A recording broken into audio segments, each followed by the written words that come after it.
temos vida no nome. E isso não é só uma coincidência. Onde há vida, há Apivida Notre Dame Intermédica. Minha gente, eu estou muito honrado com a presença do Dr. Jefferson Medeiros aqui no nosso pedaço, A Hora do H. E principalmente, são muitos os motivos, mas existem dois motivos que eu quero destacar. O primeiro motivo é que ele é um dos mais competentes, mais renomados cirurgiões de cabeça e pescoço que existem no Amazonas. Isso aí é incontestável. E outra coisa que é fabuloso sobre a vinda do Dr. Jefferson aqui é o fato de que ele vai tocar num assunto que, apesar da agressividade das manifestações deste tema que nós vamos abordar, ele ainda não é tão conhecido quanto deveria. Será que eu estou dizendo alguma coisa que ele discorda? Ele está aqui para justamente colocar, né, esses pingos em todos esses is. E é por isso que ele veio aqui para conversar com a gente, para dividir com a gente, né, generosamente, porque aceitou o nosso convite, que eu fiz a ele em nome do Portal do Holanda e também do nosso projeto A Hora do H, para que ele viesse aqui dividir, compartilhar com a gente o que ele tem de muito precioso na vida dele profissional, que é a sua expertise profissional. Isso é muito sério. Então, o meu pedido para vocês, eu sei que tem muita gente me vendo nesse momento e me ouvindo, prestem muita atenção o que este grande profissional da medicina vai entregar para a gente como informação. Ele vai dar um norte sobre, principalmente, cânceres que acontecem na garganta, na cabeça, na boca, no nariz, no ouvido, aqui, ó, nessa área. E que a gente precisa conhecer mais a respeito, muito mais. E ele vai entregar isso para a gente generosamente. E, para mim, a capacidade que ele tem para fazer isso, para entregar esse assunto para a gente, é louvável e merece faz com que a gente dê a ele toda a nossa atenção. Eu acho que se fosse preciso colocar um nome nessa conversa que eu vou ter com o Dr. Jefferson, eu colocaria ganhar, ganhar, ganhar. Porque é um assunto que ele vai nos entregar para nós ganharmos as informações, os nortes, as orientações para que a gente evite ou trate devidamente, se for o caso. Tá bom? Vamos falar então, e eu quero ler isso aqui para vocês. Eu quero ler isso aqui para vocês, tá? Para você entender direitinho por onde vai essa minha conversa com o Dr. Jefferson Medeiros. Ele é cirurgião de cabeça e pescoço, tá? E ele vai explicar o que é isso. Agora, olha o que ele me falou. Ele disse: Humberto, o projeto Julho Verde aponta o seguinte, está apontando o seguinte: o Instituto Nacional do Câncer aponta para o triênio 2023-2025 surgimento de 40 mil novos casos de câncer de pescoço e cabeça por ano. Essa é realmente a nossa missão. Ouvir do Dr. Jefferson se realmente isso é um fato e o que a gente pode fazer para diminuir esses índices. Dr. Jefferson, seja bem-vindo. Bem-vindo. Humberto, olha, se eu puder falar sobre o nosso podcast de hoje, eu queria primeiro falar sobre gratidão. Eu vou falar para você uma coisa que você não vai lembrar. A primeira vez, hoje em dia, eu sou vice-presidente da Sociedade Brasileira de Cirurgia de Cabeça e Pescoço.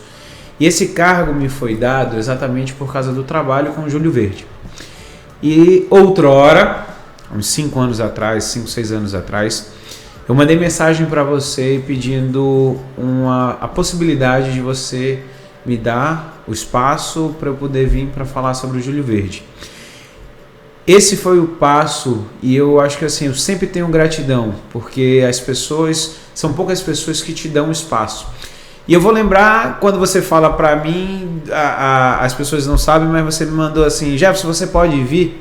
Aí eu falei pra você, só me diga o dia e a hora. Essa foi a sua resposta, é verdade. Porque gratidão, a gente tem que trabalhar a gratidão. Então você me deu um espaço lá atrás, e hoje o que eu tinha para fazer foi desmarcado, porque não é que eu devia, mas o obrigado, porque quando você vai falar sobre merci ou graças, você só está agradecendo. Mas o português a gente fala muito obrigado, é que eu me sinto obrigado a retornar para você. Então aqui, a gente vai falar hoje sobre um assunto, mas eu acho que eu queria deixar aqui nos autos, de que eu sou grato por você, porque você me deu a oportunidade lá atrás. Está devidamente registrado. Nos autos, está tudo registrado. Para iniciar a nossa conversa, eu gostaria que você especificasse qual é a importância para todo mundo desse projeto Julho Verde. Qual é o grande e maior objetivo desse projeto, doutor? Vamos lá. A Sociedade Brasileira de Cirurgia de Cabeça e Pescoço, ela é bem específica, então a gente trata a parte do câncer. Então, os principais cânceres da gente, câncer de boca, câncer de garganta e câncer de tireoide. Isso é o que mais a gente vê no dia a dia. E aí, quando deu 50 anos, a Sociedade Americana de Cirurgia de Cabeça e Pescoço fez uma festa em Nova York. Infelizmente, eu não pude estar. Queria muito estar lá, porque minha esposa engravidou e não poderíamos mais viajar. A gestação já estava avançada. E foi se determinado que dia 27 de julho seria o Dia Internacional de Prevenção e Combate ao Câncer de Cabeça e Pescoço. E aí a gente aqui no Brasil, a Sociedade Brasileira definiu que a gente ia aproveitar, ao invés de ter só um dia, a gente podia aproveitar para ter um mês. O que acontece, Humberto? Vamos pegar o nosso caboclo do interior. O caboclo do interior, muitas das vezes, ele está trabalhando ali no Rio. É o costume, principalmente na época da seringa e da juta, que o filho, o cara tá ali, tem cheio de mosquito, carapana. Sim. E aí o que ele fazia? Ele pedia para o filho acender o cigarro para ele. E o menino ali, 10 anos, 7, 10 anos, ele começava a pitar e passava para o pai. Só que nessa pitada, ele começava a gostar. Aquele tabaco de rolo. Né? O vulgo porronca. O porronca. A porronca. Verdade, E aí ele começava ali. E o que acontece? A gente começa a pegar esse menino que lá nos 7, 10 anos começou a fumar. Ele, como diz o nosso caboclo, ficou viciado. E quando bate lá para os 60 anos, começa a aparecer feridas na boca que não cicatrizam. Então já passou um monte de pomada e tudo. Então a gente tem um índice aqui em Manaus de um câncer de boca, que é o primeiro, o mais comum da minha área nos nossos caboclos. E qual é o grande problema? Era uma feridinha pequenininha, de meio centímetro em centímetro. Só que na Fundação SECOM, trabalhei durante vários anos lá, você pega tumores de 3, 4 centímetros, onde a gente vai ter que tirar metade de uma língua, onde a gente vai ter que tirar o osso da mandíbula. Então, assim, a prevenção, eu vou pegar em média 80% dos cânceres muito avançados, que, como eu falei, eu poderia ter pego ali com meio centímetro. Doutor Jefferson, principalmente dos nossos irmãos do interior que chegam aqui já nesse estado. Exatamente. Por quê? Lá ele vai ter dificuldade de ter acesso. Ele começa a ter, imagina se é difícil ter médico, imagina chegar no dentista. Então, quando eles chegam, eles já demoram para ter o primeiro acesso, para depois ser encaminhado aqui para a capital. Então, 80% deles vão ter casos muito avançados. E aí a gente vai falar sobre cirurgias onde, vamos lembrar, a gente está falando de face, de rosto. Então vão ser cirurgias que vão ser mutilantes, onde as pessoas vão perder, eu já tive cirurgias que perdia metade da face. Lembra daquele filme do Batman, que tinha aquele duas faces, onde ele tinha?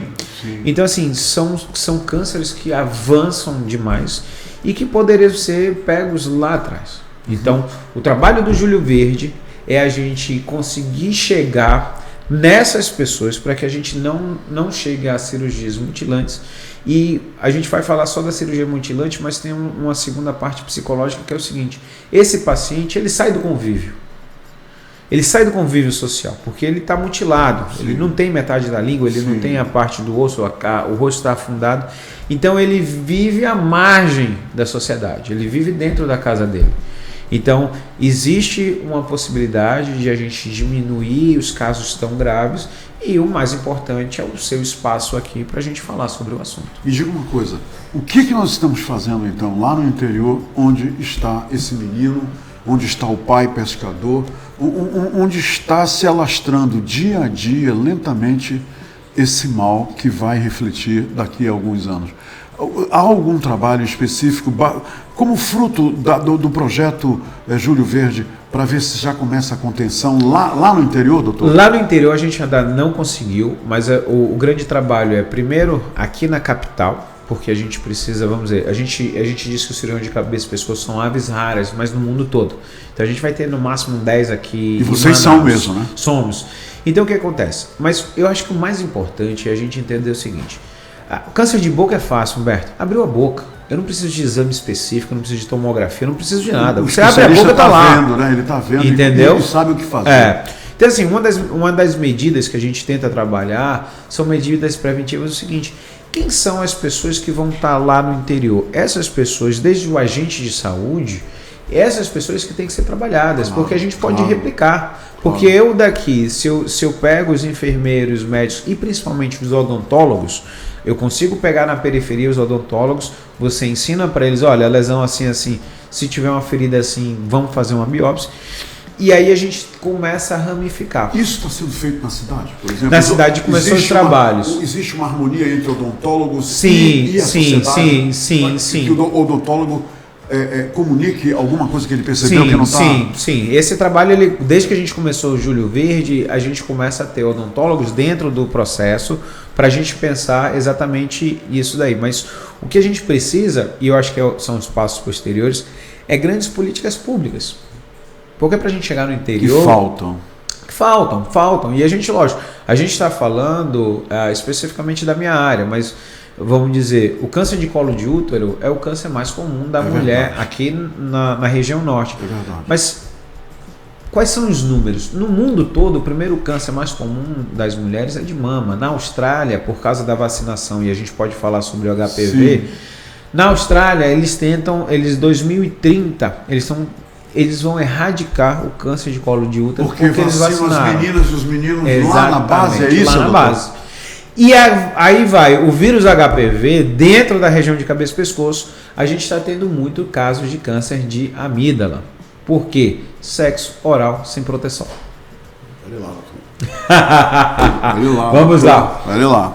Doutor, hoje, por causa do sexo oral, a prática do sexo oral, tem acontecido vários casos, principalmente por falta de proteção. Exato. Como é que eu me protejo num sexo oral? Aí você vai ter que fazer... Eu queria que me explicasse. Não entendeu? O sexo oral sem proteção. A mulher ou o homem que vai fazer sexo oral em outro homem, ele pode usar o preservativo, ponto. Ou se você está preocupado com o vírus HPV, fácil, vacina.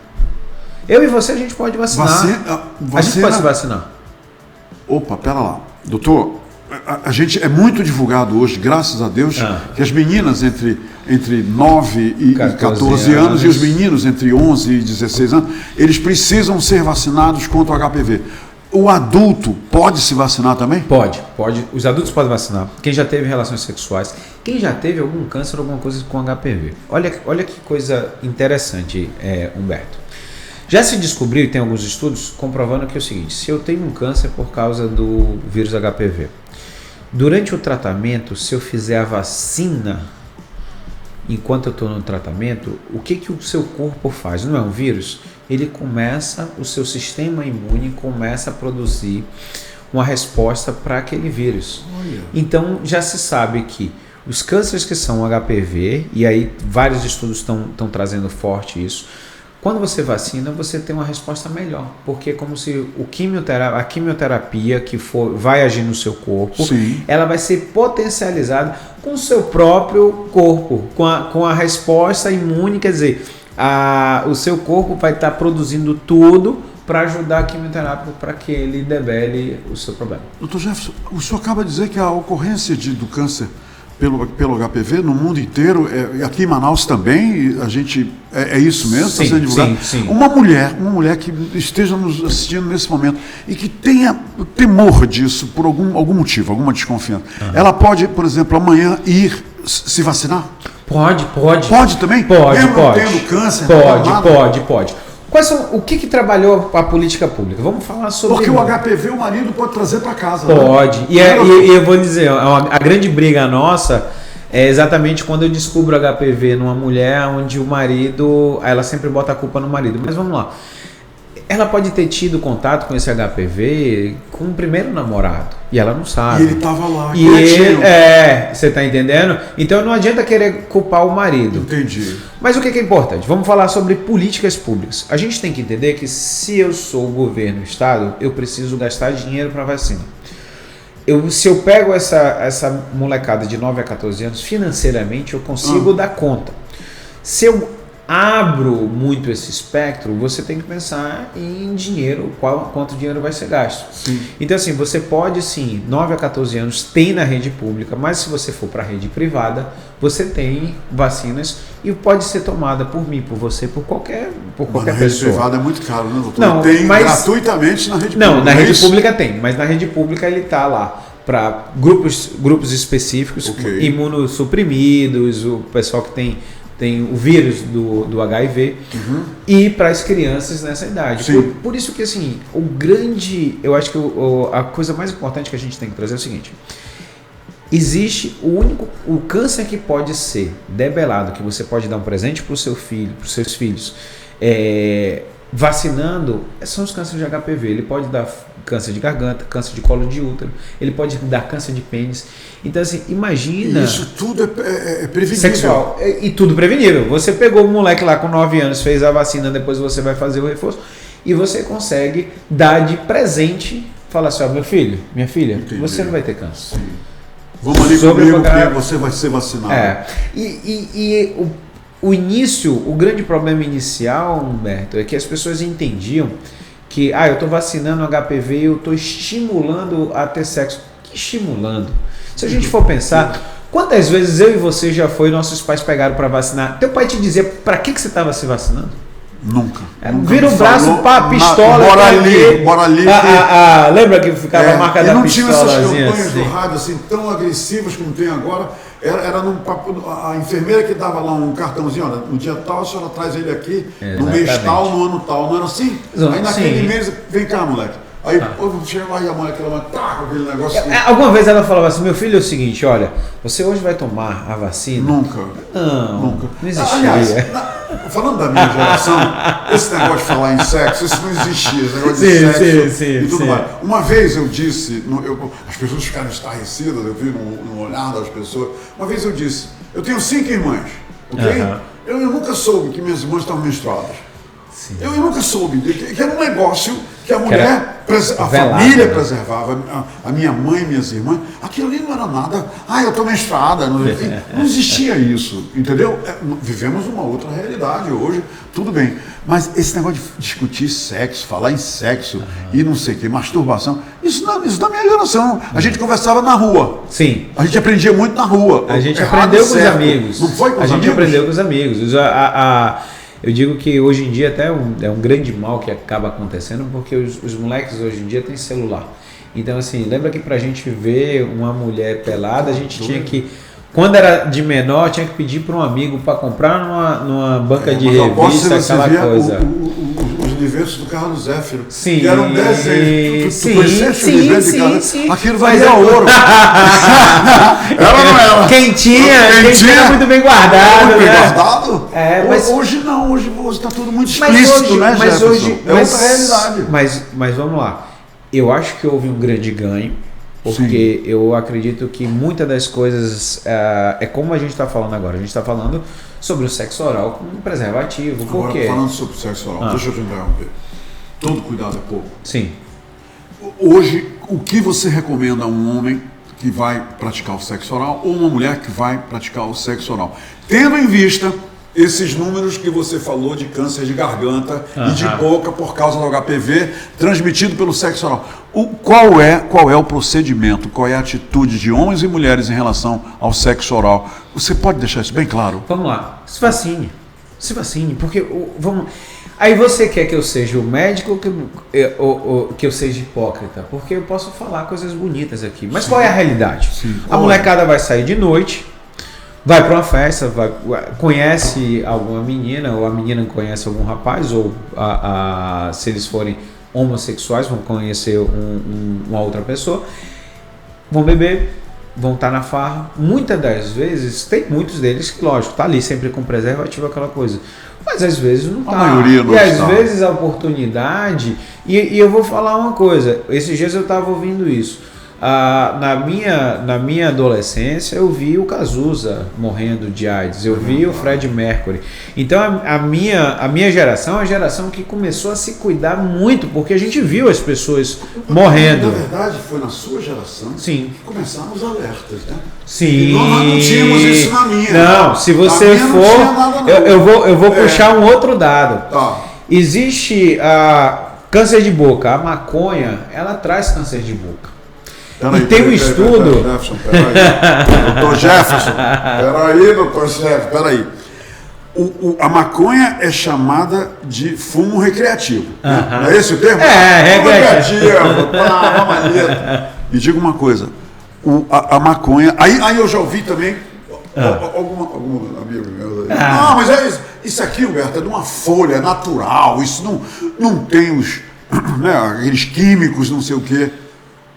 Ok. Se coloque agora como lá. Cirurgião, médico e tudo mais que é tão bom sobre a maconha especificamente. Bom, eu vou começar, vou dar um passo atrás como um exemplo. A turma do sul, do Rio Grande do Sul, Paraná ali também faz, eles tomam chimarrão. O chimarrão é uma água quente, em alta temperatura, e que ela é tomada junto com uma erva. É de uma erva, de uma folha verde. De uma folha verde. Uma folha verde. O que acontece? Eu vou tentar dar um exemplo para todo mundo. Imagina que na nossa boca a gente tem células, imagina que a célula da gente é quadrada. Só que quando começa a passar algo muito quente, ela não está programada para ela conseguir aguentar essa temperatura. A nossa boca não está. Não está acostumada. Ok. E o que ela faz? Ela de repente, quando ela vai havendo uma mutação, para ela virar uma célula redonda, que essa célula redonda ela toda aguenta a temperatura. É quadrada, doutor? Não. Eu tô dando a noção para você entender onde é que a gente vai chegar. Tá bom, então existe uma célula quadrada que não aguentava temperaturas altas, que quando você começou a jogar o chimarrão, a água quente, fez com que ela mudasse e virasse para a célula redonda, porque as redondas iam aguentar a temperatura. Entendi. Tá. Okay. Só que um dia nessa mudança, essa célula, em vez de ficar redonda, ela ficou como se fosse uma pipoca, toda alterada. E essa alteração é o câncer. Então vamos lá. Uma água quente com um mate, ele dá câncer de esôfago. E com a frequência que eles tomam? Aí você vem me dizer que a maconha também não vai dar nada. Você tá entendendo? Porque a maconha tá quente. Quando você fuma charuto, cigarro e maconha, o ar entra quente na boca e fica na boca. Olha. Entendeu? A gente não se toca para isso. Olha só. E vamos lá. Mais no céu da boca, do meio pro céu da boca, por quê? Porque ele é o ar. O vinho, a cerveja, o álcool é mais no assoalho da boca. Por quê? Porque o líquido fica aqui embaixo. E o ar da maconha a e do cigarro vai ficar mais no nariz e para a parte de cima da boca. E aí a gente vai trazer. Olha que coisa interessante. Começou um estudo americano. Woodstock, Amor Livre, Guerra do Vietnã. Sim. E aí a gente começa a ter um índice aumentado de câncer de maconha nos Estados Unidos. Por quê? Porque estava todo mundo fumando maconha. E é o câncer de boca. E é o câncer de boca. Olha, que coisa, doutor. Então, assim, você entende que a gente vai falar sobre... A gente falou que o chimarrão, que é uma água quente, pode dar câncer. A maconha pode dar câncer. O narguilé pode dar câncer. O vaping. O narguilé é aquele que vem dentro daquela... Que os indianos usam, que você vai lá saborizar. Exatamente. E qual é a sua opinião? Foi só lembrar uma coisa, não estava programado isso. Esses cigarros eletrônicos, hein, doutor? Olha, o cigarro eletrônico... Eu tenho visto o pessoal fumando aqui. Sim. Vamos lá. O que a gente, quando a gente era moleque, o que acontecia? A gente tinha aquele tio que fumava aquele cheiro horrível na camisa, o cabelo dele entranhava, ele mesmo fazia daquele negócio. E o que aconteceu?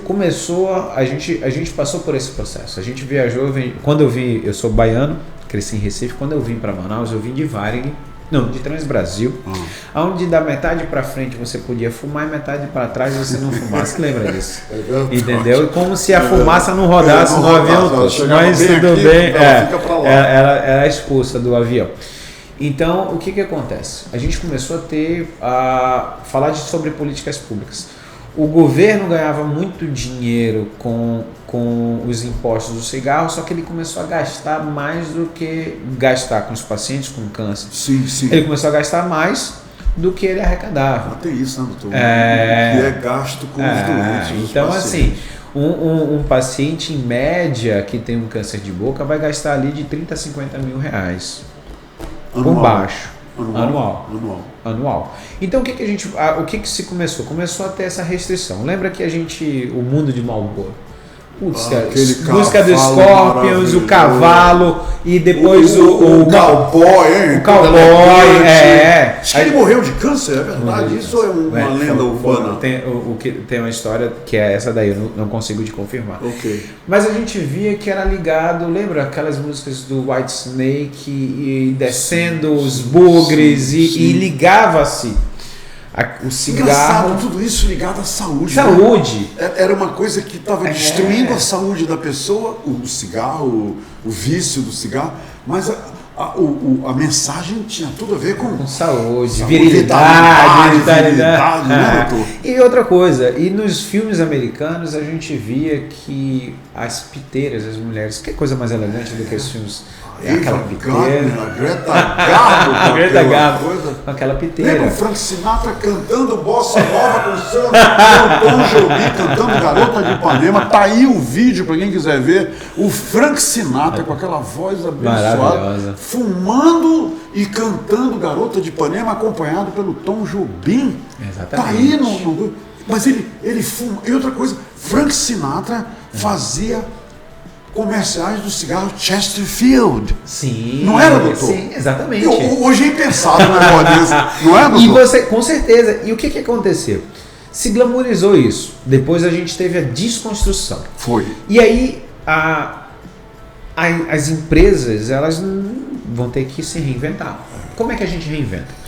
Começou a usar o cigarro eletrônico, na realidade, Humberto, inicialmente ele foi feito para você fazer o desmame. O que é o desmame? Você que fumava 10 cigarros por dia, uma carteira por dia, se botava um índice de nicotina, vinha diminuindo esse índice de nicotina no cigarro eletrônico para um dia você parar. Aí entrava com medicação, psicólogo, porque o vício mais difícil de você parar é o de cigarro, porque quando a bebida, para você chegar a ficar alto do jeito que você quer, primeiro é com uma lata, depois é com duas, depois são 6, uma grade. Só que o cigarro não. Se você chega cansado em casa, você senta lá, você pega o cigarro na primeira tracada, 5 segundos a 10 segundos, pum, foi pro cérebro e você relaxa. Então por isso que é tão difícil. E aí o que o pessoal pegou? Vamos colocar a nicotina com os outros agregados, vamos botar no pendrive, que é a brincadeira que o pessoal faz, chama de pendrive. Vamos glamorizar, porque a gente bota com cheiro de menta, com cheiro de canela, você não fica mais aquele tiozão cheio de fedendo a cigarro. Só que isso aí a gente vai ter trabalho, vai ter problemas. A gente na Inglaterra foi o primeiro estudo onde adultos jovens, 20, 30 anos, durante 4 ou 5 anos eles fumaram o cigarro eletrônico todo dia. Eles morreram com problemas pulmonares, que são a pneumonia, que é uma inflamação, que só se via com grandes fumantes de 30 anos. Então, imagina o quanto de destruição. E aí a gente começa a ver o seguinte, o cigarro eletrônico, ele faz tão mal quanto. A diferença hoje em dia é que se glamorizou. O perigo toma uma outra forma, né? Mas exatamente, ficou mais bonito, ficou quando começou era chamado de vaping, vaping, e-cigarettes. Olha você está entendendo? Exatamente, porque você desmistificou o que era aquele cigarro que ficava fedendo o ar, tá? Para você botar ali e as pessoas acharem que é mal. O senhor falou na sua geração. Foi na sua geração, não foi na minha. Porque a minha era o Continental, era o Hollywood, que surgiu o cigarro mentolado, não foi? Sim. Isso já é um truque. Já é o início. Já é o início do truque de você fumar cigarro com sabor de menta. Quer dizer, não, mas isso aqui não faz mal. E o senhor lembra, doutor? Aquele cigarro Slim? Sim, bem fininho, sim, que todo mundo era um amor, aquele cigarro fininho. Sim, mais caro do que o outro, mas você trazia. Perigosa, né, doutor? Não é, porque as pessoas... não tinha filtro, Hollywood tinha. Sim. Então, assim, ela vai se reinventar. Ela tem que trazer. Você tem razão. E ela vai ganhar dinheiro. Mas o perigo continua, Só que o perigo continua. E o mal continua afetando aqueles que se viciam. Exatamente. E vicia. Vicia. Tudo é feito para viciar. É que nem a gente brinca, até o cara que fala assim, olha, maconha não vicia. Faz 20 anos que eu fumo. Nunca vicia. Eu já ouvi. Eu já ouvi os artistas falarem isso. Não, isso não vicia. Eu só fumo quando eu quero. Mas faz 20 anos e eu nunca viciei. Faz 20 anos que eu fumo, mas eu não sou viciado, eu não tenho vício. Exatamente. Eu quero saber o seguinte, onde é que as pessoas... tem tanta coisa que eu queria lhe perguntar e eu não tenho mais tempo, mas só o senhor ter vindo aqui e falar dessas coisas importantes para a gente já levou muita reflexão para a cabecinha maravilhosa de muitos espectadores.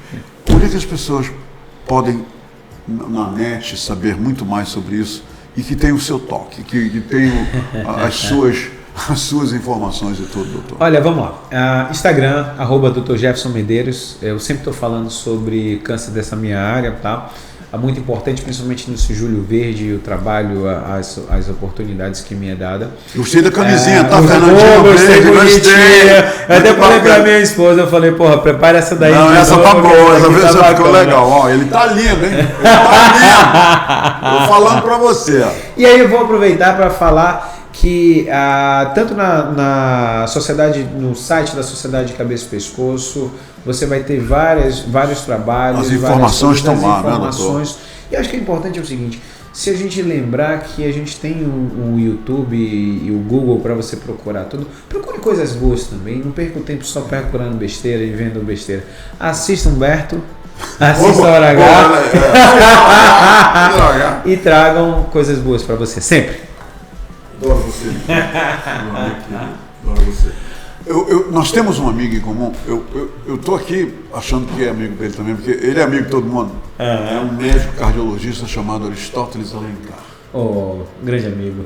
O doutor Aristóteles Alencar é um dos homens aqui na cidade de Manaus, no estado do Amazonas, que mais tem. Ele não mede empenho, nem desempenho, nem esforço para divulgar todas essas questões com malefícios a respeito do fumo, né, de todo tipo de fumo, cigarro, charuto e tudo mais. Então ele tem sido um monstro sagrado em campanhas contra o fumo, contra o câncer, consequentemente, e tudo mais. E ele me disse uma frase uma vez que eu jamais vou esquecer. Ele disse: Humberto, o melhor cigarro do mundo é aquele que você não fuma. Exatamente. Eu nunca vou esquecer essa frase. Que essa frase fique, então, para as pessoas que vão fumar, seja lá o que for. O melhor é que não fuma. Pensando na questão, eu estou fumando maconha há 20 anos e não viciei. Humberto, obrigado. E eu vou estar sempre aberto. E quando você me chamar, estarei aqui. Ele vem. Muito obrigado, doutor. Obrigado por tudo também, pelo espaço. Me assustaram todos esses números. Mas nós podemos, justamente com conversa como essa nossa, diminuir esses números, né, doutor? E essa é a função da gente. A função de você como comunicador, a minha como especialista e da nossa sociedade para trabalhar em prol dessa diminuição. E nós vamos mudar esse número, né, doutor? Vamos, já melhoramos. Esse prognóstico aí aliás, essa previsão do INCA, isso é assustador. Mas nós podemos mudar isso, né, para baixo. Lógico. Né? Mas é informação. É tudo que a gente tem que fazer. Deus, tenho orgulho de ser seu amigo. Muito obrigado. Obrigado. A conversa foi boa. Até uma próxima. Até uma próxima. Gente, por hoje é só. Mas se Deus permitir, com saúde, amanhã a gente volta. Temos vida no nono. E isso não é só uma coincidência. Onde há vida, há Apivida Notre Dame Intermédica.